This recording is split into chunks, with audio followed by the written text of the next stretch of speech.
चन्द्रचूडाय निर्गुणाय गुणात्मने कालकालाय रुद्राय नीलग्रीवाय मङ्गलम्। वृषारूढाय भीमाय व्याघ्रचर्माम्बराय च पशूनां पतये तुभ्यं गौरीकान्ताय मङ्गलम्। भस्मोद्धूलितदेहाय नागयज्ञोपवीतिने रुद्राक्षमालभूषाय व्योमकेशाय मङ्गलम्। सूर्यचन्द्राग्निनेत्राय नमः कैलासवासिने सच्चिदानन्दरूपाय प्रमथेशाय मङ्गलम्। मृत्युञ्जयाय साम्बाय सृष्टिस्थित्यन्तकारिणे त्रयम्बकाय प्रशान्ताय त्रिलोकेशाय मङ्गलम्। गङ्गाधराय सोमाय नमो हरिहरात्मने उग्राय त्रिपुरघ्नाय वामदेवाय मङ्गलम्। सद्योजाताय सर्वाय भव्यज्ञानप्रदायिने ईशानाय नमस्तुभ्यं पञ्चवक्त्राय मङ्गलम्। सदाशिवस्वरूपाय नमस्तत्पुरुषाय च अघोराय च घोराय महादेवाय मङ्गलम्। महादेवस्य देवस्य यः पठेन्मङ्गलाष्टकं सर्वार्थसिद्धिमाप्नोति स सायुज्यं ततः परम्। इति शिवमङ्गलाष्टकं सम्पूर्णम्।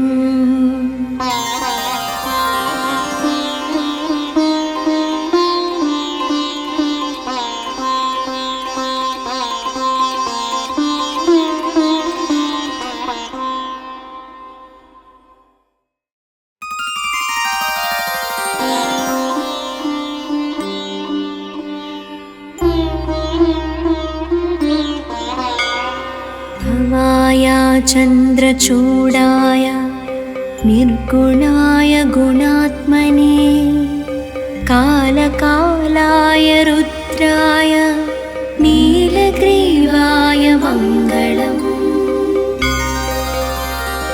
वृषारूढाय भीमाय व्याघ्रचर्माम्बराय च पशूनां पतये तुभ्यं गौरीकान्ताय मङ्गलम्। भस्मोद्धूलितदेहाय नागयज्ञोपवीतिने रुद्राक्षमालभूषाय व्योमकेशाय मङ्गलम्। सूर्यचन्द्राग्निनेत्राय नमः कैलासवासिने सच्चिदानन्दरूपाय प्रमथेशाय मङ्गलम्।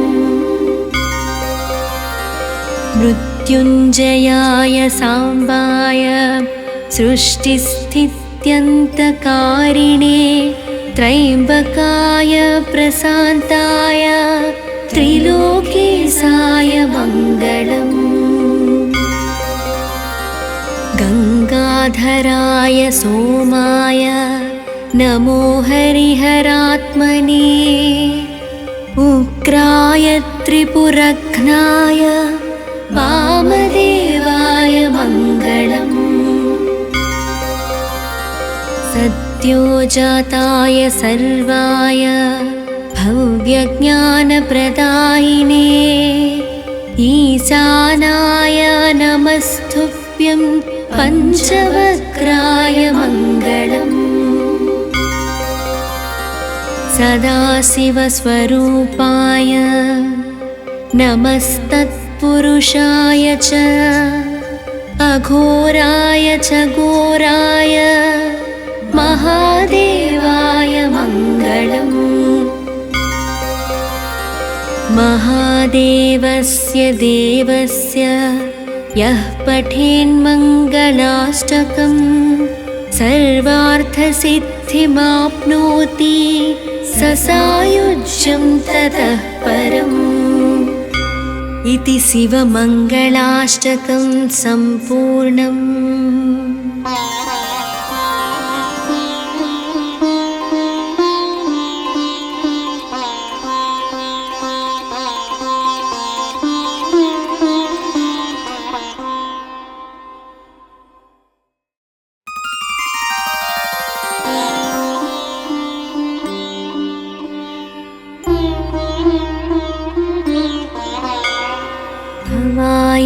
चन्द्रचूडाय निर्गुणाय गुणात्मने कालकालाय रुद्राय नीलग्रीवाय मङ्गलम् वृषारूढाय भीमाय व्याघ्रचर्माम्बराय च पशूनां पतये तुभ्यं गौरीकान्ताय मङ्गलम् भस्मोद्धूलितदेहाय नागयज्ञोपवीतिने रुद्राक्षमालभूषाय व्योमकेशाय मङ्गलम् सूर्यचन्द्राग्निनेत्राय नमः कैलासवासिने सच्चिदानन्दरूपाय प्रमथेशाय मङ्गलम् मृत्युञ्जयाय साम्बाय सृष्टिस्थित्यन्तकारिणे त्रयम्बकाय प्रशान्ताय त्रिलोकेशाय मङ्गलम् गङ्गाधराय सोमाय नमो हरिहरात्मने उग्राय त्रिपुरघ्नाय वामदेवाय मङ्गलम् सद्योजाताय सर्वाय भव्यज्ञानप्रदायिने ईशानाय नमस्तुभ्यं पञ्चवक्त्राय मङ्गलम् सदाशिवस्वरूपाय नमस्तत्पुरुषाय च अघोराय च घोराय महादेवाय मङ्गलम् महादेवस्य देवस्य यः पठेन्मङ्गलाष्टकं सर्वार्थसिद्धिमाप्नोति स सायुज्यं ततः परम् इति शिवमङ्गलाष्टकं सम्पूर्णम्।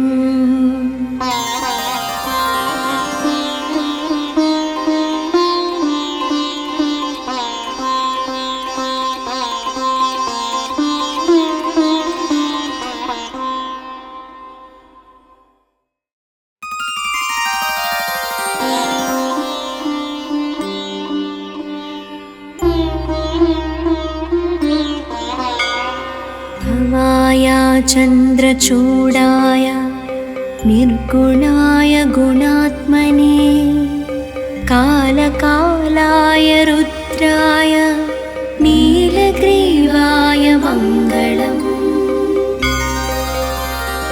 वृषारूढाय भीमाय व्याघ्रचर्माम्बराय च पशूनां पतये तुभ्यं गौरीकान्ताय मङ्गलम्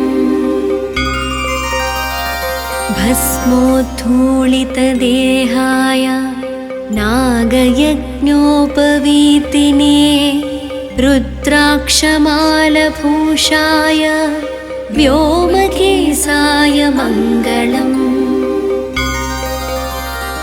सूर्यचन्द्राग्निनेत्राय नमः कैलासवासिने सच्चिदानन्दरूपाय प्रमथेशाय मङ्गलम्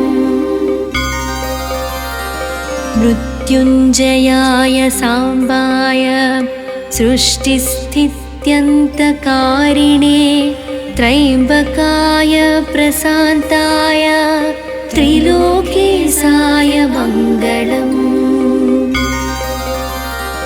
गङ्गाधराय सोमाय नमो हरिहरात्मने उग्राय त्रिपुरघ्नाय वामदेवाय मङ्गलम्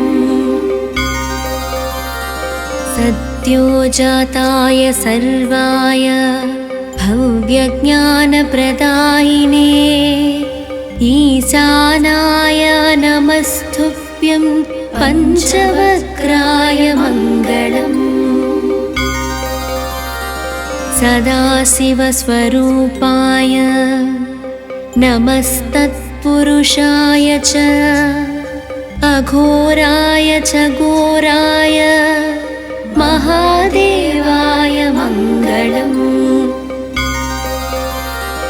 महादेवस्य देवस्य यः पठेन्मङ्गलाष्टकं सर्वार्थसिद्धिमाप्नोति स सायुज्यं ततः परम् इति शिवमङ्गलाष्टकं सम्पूर्णम्।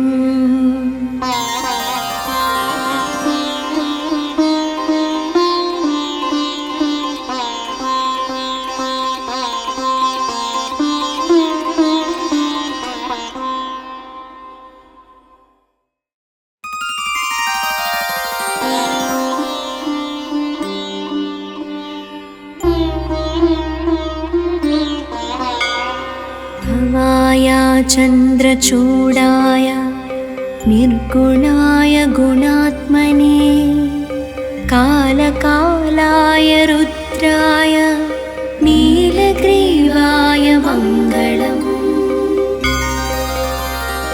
वृषारूढाय भीमाय व्याघ्रचर्माम्बराय च पशूनां पतये तुभ्यं गौरीकान्ताय मङ्गलम् भस्मोद्धूलितदेहाय नागयज्ञोपवीतिने रुद्राक्षमालभूषाय व्योमकेशाय मङ्गलम् सूर्यचन्द्राग्निनेत्राय नमः कैलासवासिने सच्चिदानन्दरूपाय प्रमथेशाय मङ्गलम् मृत्युञ्जयाय साम्बाय सृष्टिस्थित्यन्तकारिणे त्रयम्बकाय प्रशान्ताय त्रिलोकेशाय मङ्गलम् गङ्गाधराय सोमाय नमो हरिहरात्मने उग्राय त्रिपुरघ्नाय वामदेवाय मङ्गलम् सद्योजाताय सर्वाय भव्यज्ञानप्रदायिने ईशानाय नमस्तुभ्यं पञ्चवक्त्राय मङ्गलम् सदाशिवस्वरूपाय नमस्तत्पुरुषाय च अघोराय च घोराय महादेवाय मङ्गलम्। महादेवस्य देवस्य यः पठेन्मङ्गलाष्टकम् सर्वार्थसिद्धिमाप्नोति स सायुज्यं ततः परम्। इति शिवमङ्गलाष्टकं सम्पूर्णम्।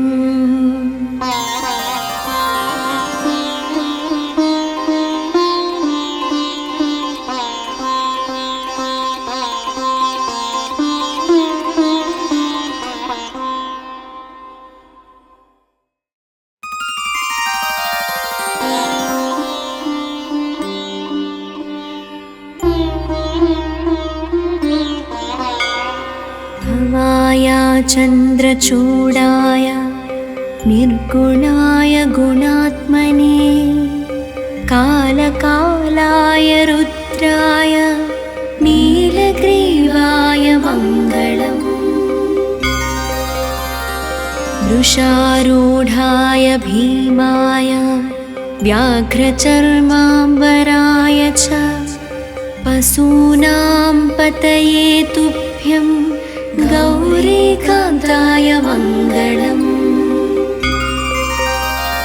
भस्मोद्धूलितदेहाय नागयज्ञोपवीतिने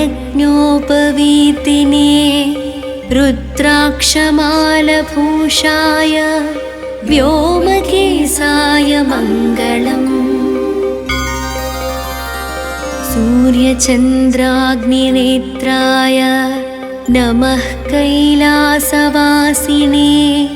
सच्चिदानन्दरूपाय प्रमथेशाय मङ्गलम्।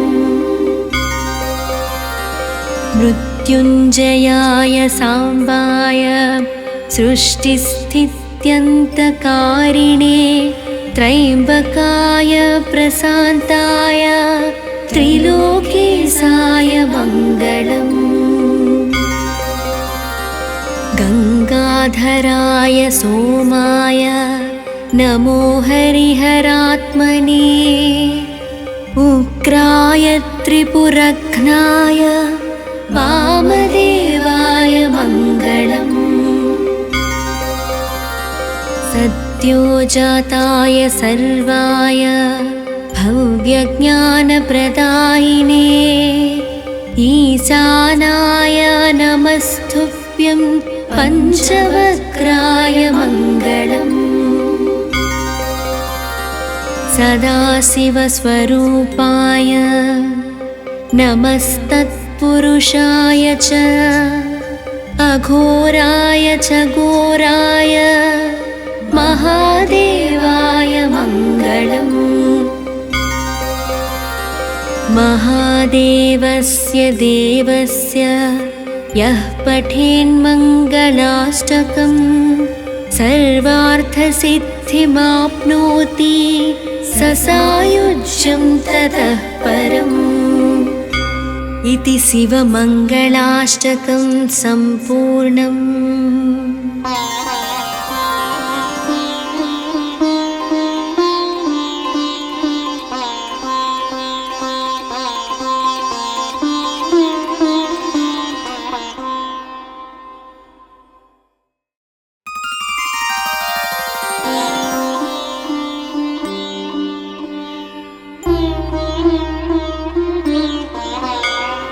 भवाय चन्द्रचूडाय निर्गुणाय गुणात्मने कालकालाय रुद्राय नीलग्रीवाय मङ्गलम्।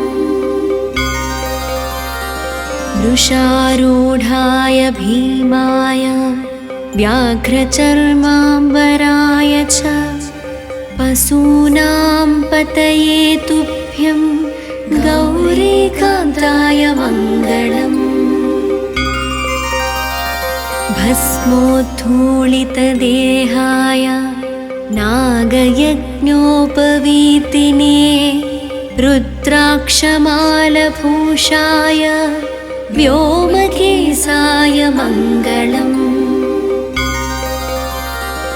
सूर्यचन्द्राग्निनेत्राय नमः कैलासवासिने सच्चिदानन्दरूपाय प्रमथेशाय मङ्गलम्।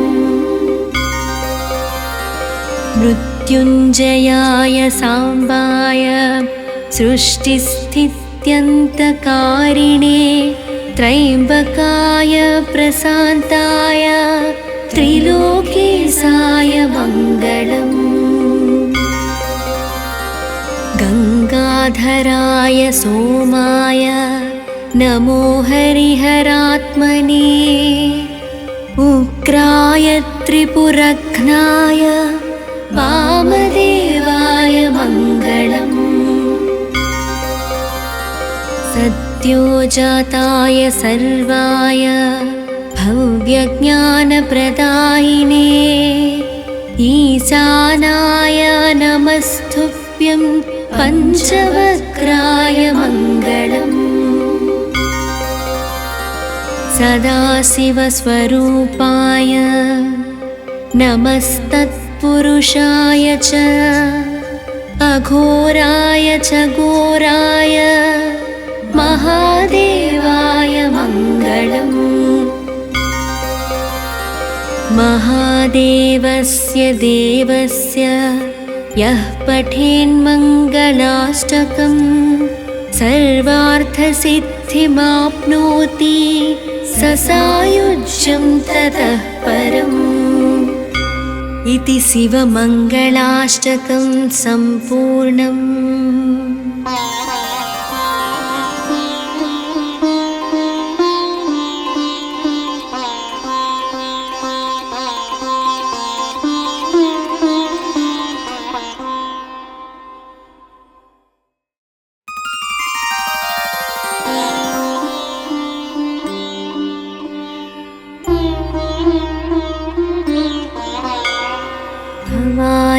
चन्द्रचूडाय निर्गुणाय गुणात्मने कालकालाय रुद्राय नीलग्रीवाय मङ्गलम्। वृषारूढाय भीमाय व्याघ्रचर्माम्बराय च पशूनां पतये तुभ्यं गौरीकान्ताय मङ्गलम्।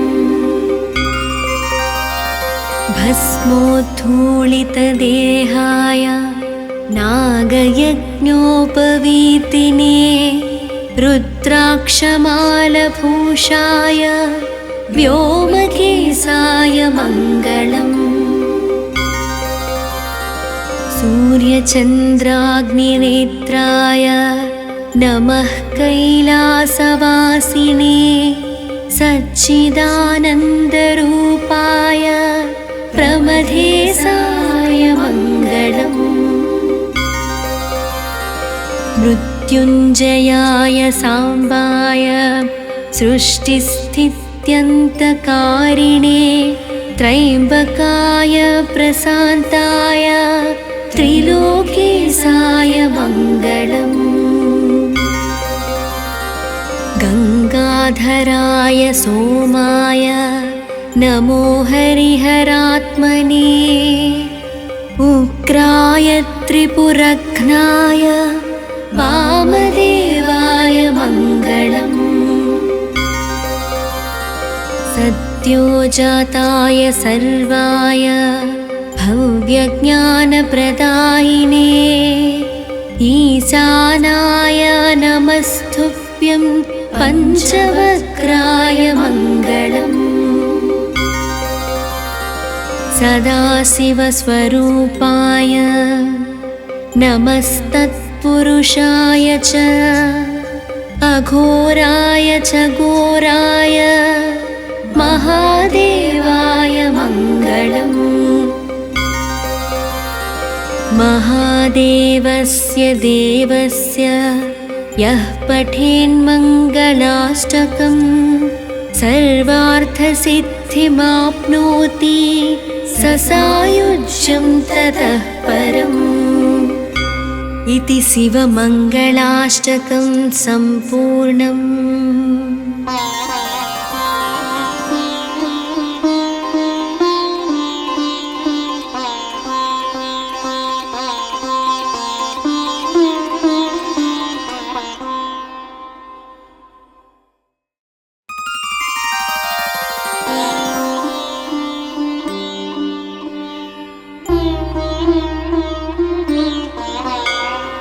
भवाय चन्द्रचूडाय निर्गुणाय गुणात्मने कालकालाय रुद्राय नीलग्रीवाय मङ्गलम्। वृषारूढाय भीमाय व्याघ्रचर्माम्बराय च पशूनां पतये तुभ्यं गौरीकान्ताय मङ्गलम्। भस्मोद्धूलितदेहाय नागयज्ञोपवीतिने रुद्राक्षमालभूषाय व्योमकेशाय मङ्गलम्। सूर्यचन्द्राग्निनेत्राय नमः कैलासवासिने सच्चिदानन्दरूपाय प्रमथेशाय मङ्गलम्। मृत्युञ्जयाय साम्बाय सृष्टिस्थित्यन्तकारिणे त्रयम्बकाय प्रशान्ताय त्रिलोकेशाय मङ्गलम्। गङ्गाधराय सोमाय नमो हरिहरात्मने उग्राय त्रिपुरघ्नाय वामदेवाय मङ्गलम्। सद्योजाताय सर्वाय भव्यज्ञानप्रदायिने ईशानाय नमस्तुभ्यं पञ्चवक्त्राय मङ्गलम्। सदाशिवस्वरूपाय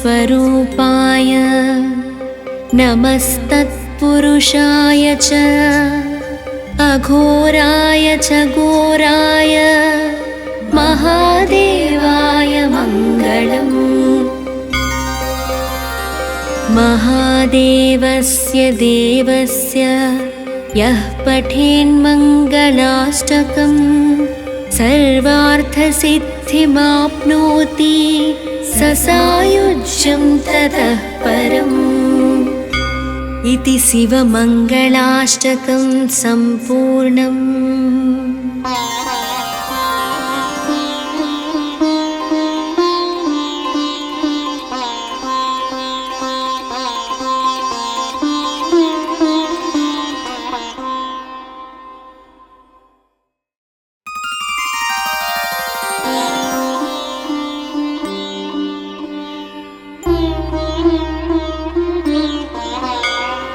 भवाय चन्द्रचूडाय निर्गुणाय गुणात्मने कालकालाय रुद्राय नीलग्रीवाय मङ्गलम्। वृषारूढाय भीमाय व्याघ्रचर्माम्बराय च पशूनां पतये तुभ्यं गौरीकान्ताय मङ्गलम्। भस्मोद्धूलितदेहाय नागयज्ञोपवीतिने रुद्राक्षमालभूषाय व्योमकेशाय मङ्गलम्। सूर्यचन्द्राग्निनेत्राय नमः कैलासवासिने सच्चिदानन्दरूपाय प्रमथेशाय मङ्गलम्। मृत्युञ्जयाय साम्बाय सृष्टिस्थित्य सृष्टिस्थित्यन्तकारिणे त्र्यम्बकाय प्रशान्ताय त्रिलोकेशाय मङ्गलम्। गङ्गाधराय सोमाय नमो हरिहरात्मने। उग्राय त्रिपुरघ्नाय वामदेवाय मङ्गलम्। सद्योजाताय सर्वाय भव्यज्ञानप्रदायिने ईशानाय नमस्तुभ्यं पञ्चवक्त्राय मङ्गलम्। सदाशिवस्वरूपाय नमस्तत्पुरुषाय च अघोराय च घोराय महादेवाय मङ्गलम्। महादेवस्य देवस्य यः पठेन्मङ्गलाष्टकं सर्वार्थसिद्धिमाप्नोति स सायुज्यं ततः परम्। इति शिवमङ्गलाष्टकं सम्पूर्णम्।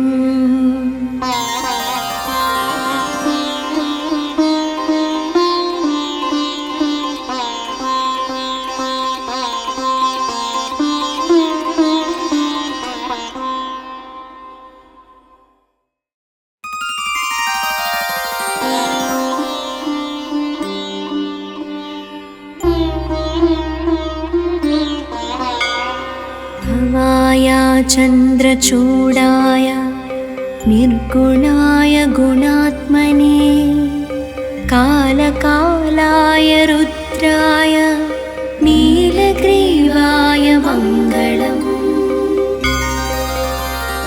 वृषारूढाय भीमाय व्याघ्रचर्माम्बराय च पशूनां पतये तुभ्यं गौरीकान्ताय मङ्गलम्। भस्मोद्धूलितदेहाय नागयज्ञोपवीतिने रुद्राक्षमालभूषाय व्योमकेशाय मङ्गलम्। सूर्यचन्द्राग्निनेत्राय नमः कैलासवासिने सच्चिदानन्दरूपाय प्रमथेशाय मङ्गलम्। मृत्युञ्जयाय साम्बाय सृष्टिस्थित्यन्तकारिणे त्र्यम्बकाय प्रशान्ताय त्रिलोकेशाय मङ्गलम्। गङ्गाधराय सोमाय नमो हरिहरात्मने। उग्राय त्रिपुरघ्नाय वामदेवाय मङ्गलम्। सद्योजाताय सर्वाय भव्यज्ञानप्रदायिने ईशानाय नमस्तुभ्यं पञ्चवक्त्राय मङ्गलम्। सदाशिवस्वरूपाय नमस्तत्पुरुषाय च अघोराय च घोराय महादेवाय मङ्गलम्। महादेवस्य देवस्य यः पठेन्मङ्गलाष्टकं सर्वार्थसिद्धिमाप्नोति स सायुज्यं ततः परम्। इति शिवमङ्गलाष्टकं सम्पूर्णम्।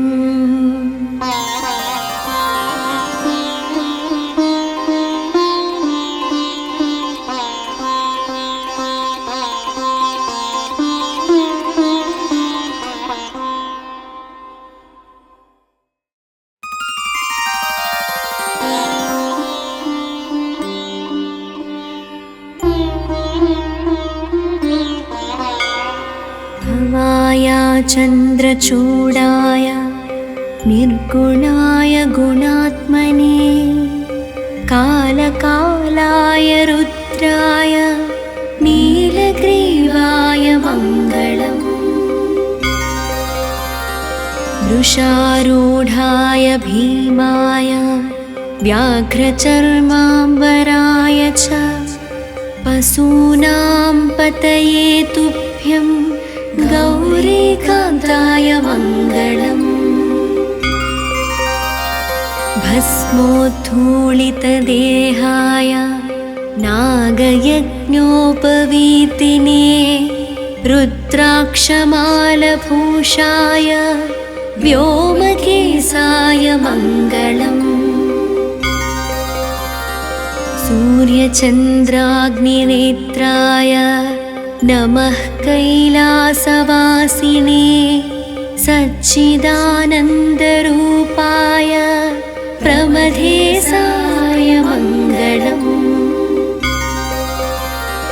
मृत्युञ्जयाय साम्बाय सृष्टिस्थित्यन्तकारिणे त्रयम्बकाय प्रशान्ताय त्रिलोकेशाय मङ्गलम् गङ्गाधराय सोमाय नमो हरिहरात्मने उग्राय त्रिपुरघ्नाय वामदेवाय मङ्गलम् सद्योजाताय सर्वाय भव्यज्ञानप्रदायिने ईशानाय नमस्तुभ्यं पञ्चवक्त्राय मङ्गलम्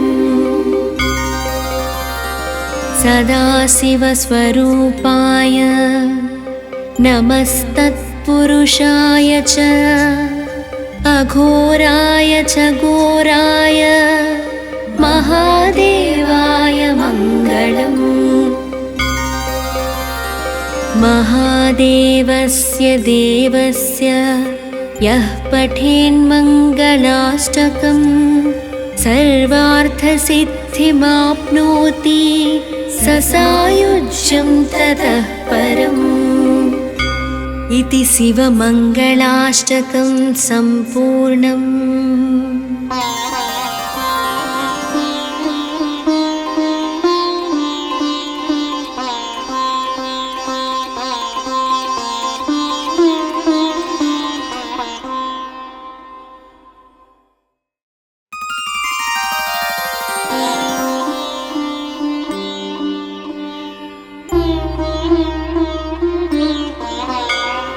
भवाय चन्द्रचूडाय निर्गुणाय गुणात्मने कालकालाय रुद्राय नीलग्रीवाय मङ्गलम्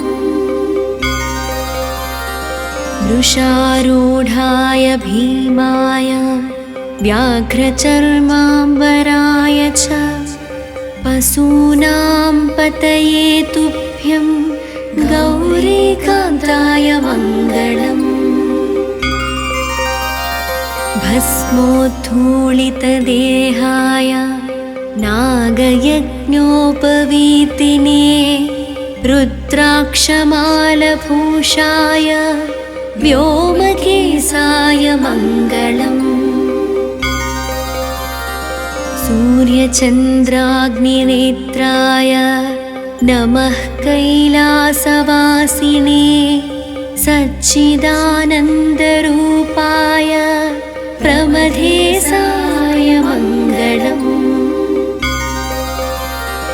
मृत्युञ्जयाय साम्बाय सृष्टिस्थित्यन्तकारिणे त्रयम्बकाय प्रशान्ताय त्रिलोकेशाय मङ्गलम्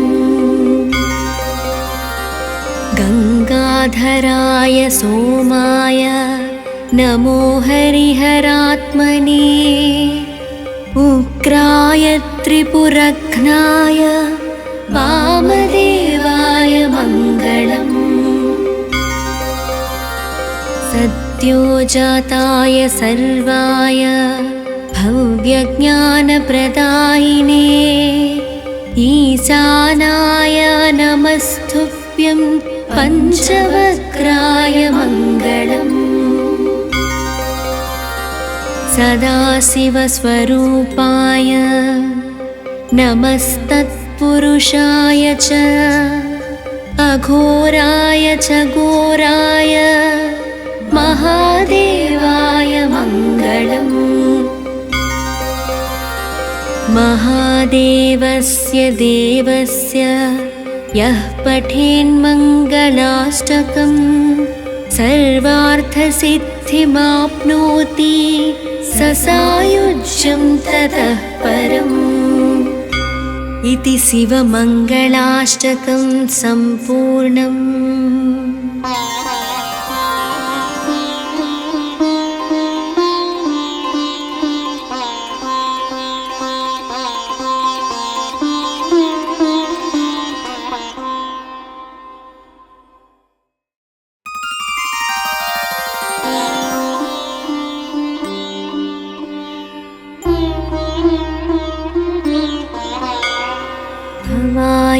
चन्द्रचूडाय निर्गुणाय गुणात्मने कालकालाय रुद्राय नीलग्रीवाय मङ्गलम्।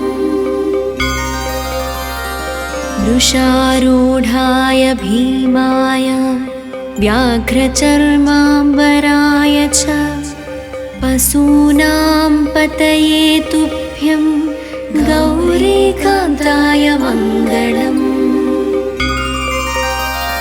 भस्मोद्धूलितदेहाय नागयज्ञोपवीतिने रुद्राक्षमालभूषाय व्योमकेशाय मङ्गलम्। सूर्यचन्द्राग्निनेत्राय नमः कैलासवासिने सच्चिदानन्दरूपाय प्रमथेशाय मङ्गलम्।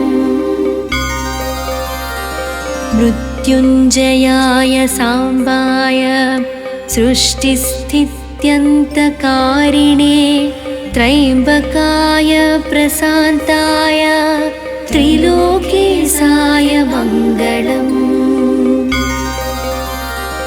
गङ्गाधराय सोमाय नमो हरिहरात्मने उग्राय त्रिपुरघ्नाय वामदेवाय मङ्गलम्।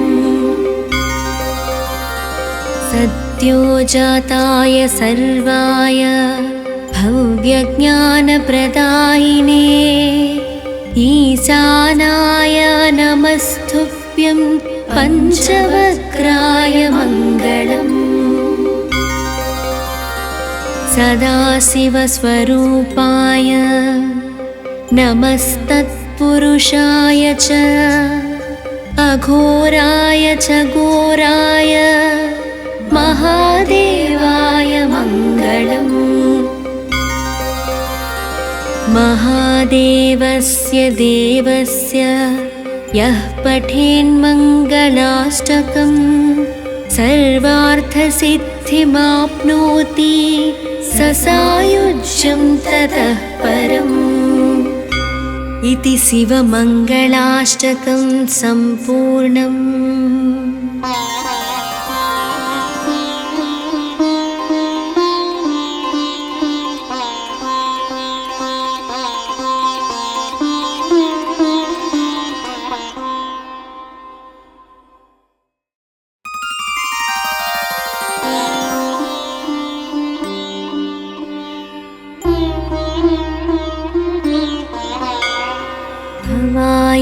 चन्द्रचूडाय निर्गुणाय गुणात्मने कालकालाय रुद्राय नीलग्रीवाय मङ्गलम्।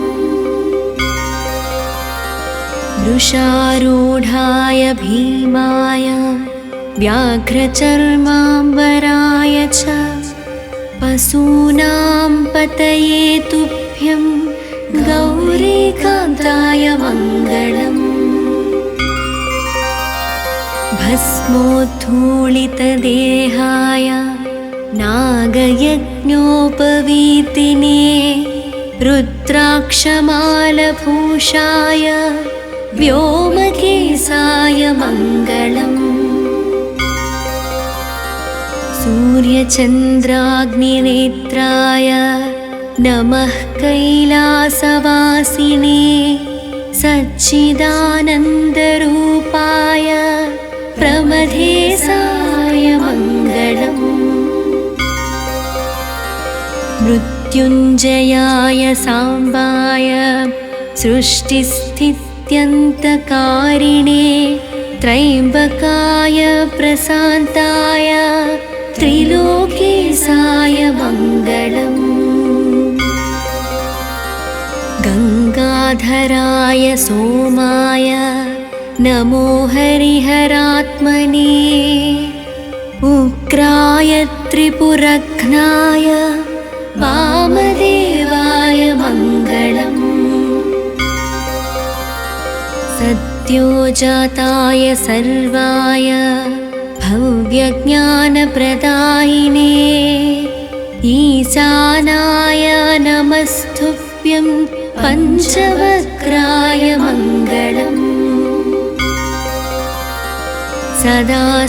सदाशिवस्वरूपाय नमस्तत्पुरुषाय च अघोराय च घोराय महादेवाय मङ्गलम् महादेवस्य देवस्य यः पठेन्मङ्गलाष्टकं सर्वार्थसिद्धिमाप्नोति स सायुज्यं ततः परम् इति शिवमङ्गलाष्टकं सम्पूर्णम्।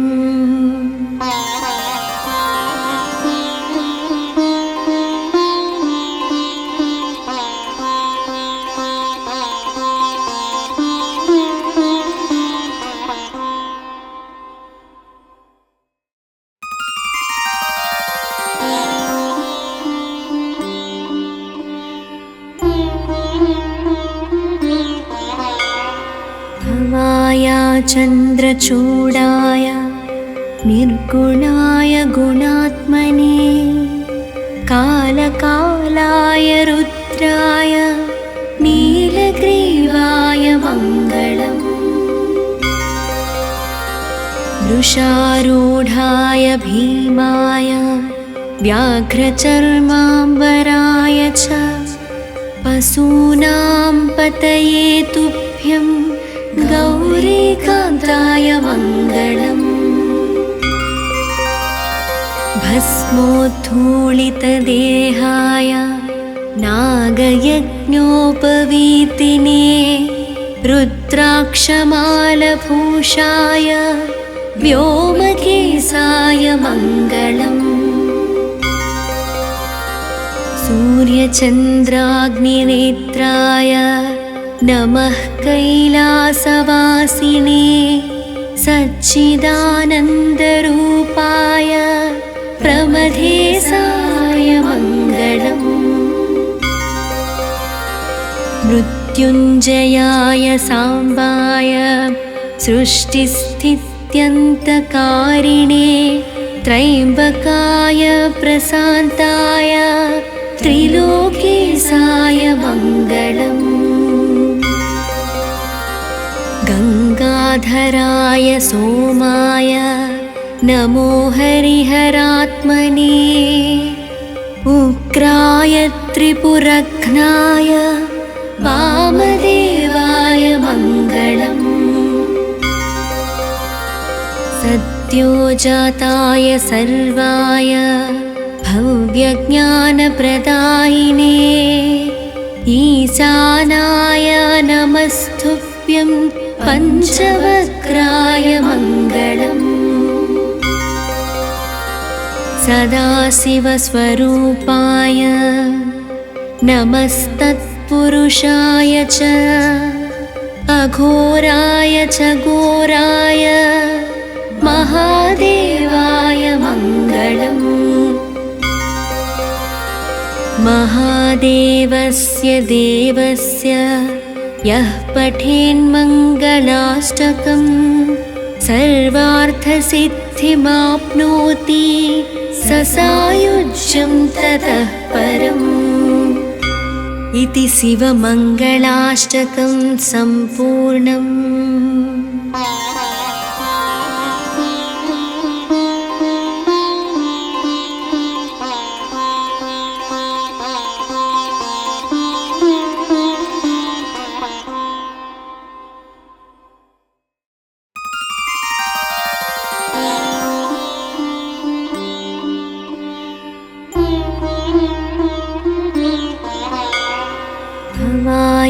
चन्द्रचूडाय निर्गुणाय गुणात्मने कालकालाय रुद्राय नीलग्रीवाय मङ्गलम्। वृषारूढाय भीमाय व्याघ्रचर्माम्बराय च पशूनां पतये तुभ्यं गौरीकान्ताय मङ्गलम्। भस्मोद्धूलितदेहाय नागयज्ञोपवीतिने रुद्राक्षमालभूषाय व्योमकेशाय मङ्गलम्। सूर्यचन्द्राग्निनेत्राय नमः कैलासवासिने सच्चिदानन्दरूपाय प्रमथेशाय मङ्गलम्। मृत्युञ्जयाय साम्बाय सृष्टिस्थित्यन्तकारिणे त्रयम्बकाय प्रशान्ताय त्रिलोकेशाय मङ्गलम्। गङ्गाधराय सोमाय नमो हरिहरात्मने उग्राय त्रिपुरघ्नाय वामदेवाय मङ्गलम्। सद्योजाताय सर्वाय भव्यज्ञानप्रदायिने ईशानाय नमस्तुभ्यं पञ्चवक्त्राय मङ्गलम्। सदाशिवस्वरूपाय नमस्तत्पुरुषाय च अघोराय च घोराय महादेवाय मङ्गलम्। महादेवस्य देवस्य यः पठेन्मङ्गलाष्टकं सर्वार्थसिद्धिमाप्नोति स सायुज्यं ततः परम्। इति शिवमङ्गलाष्टकं सम्पूर्णम्।